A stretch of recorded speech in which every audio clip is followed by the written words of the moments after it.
се случи с нощи, защото чисто човешки план няма как да не бъдем съпричастни с трагедията на едно семейство, дете, което е толкова чакано.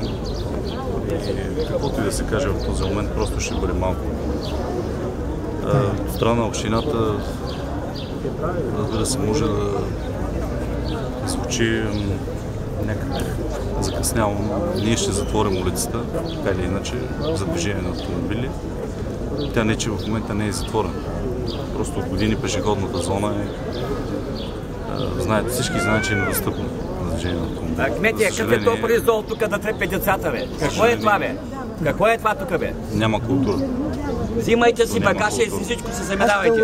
Направите ли да бъде по-стриктен контрол на автомобилите, които зареждат? Имат някакъв разрешителен режим. Децата споделят, че дори по тротоарите не е безопасно да се преминава. Затова трябва да се правят явно ограничения на всякъде. Затова сме тръгнали навсякъде с колчета, всички улици, които ремонтираме. А ще поставяте ли някаква бариера или някакъв тип ограничение, както беше преди години? Ще поставим на кологанче.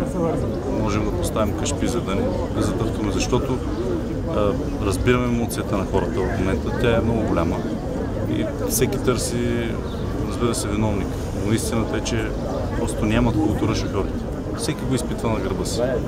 Това е липса на всякаква култура от грубо погазване на закона. Има знаци, пешеходна зона е. Няма как тук да се движат автомобили, но явно трябва просто и физически да ограничим движението. Кога ще се вземат мерки на РАО? Веднага.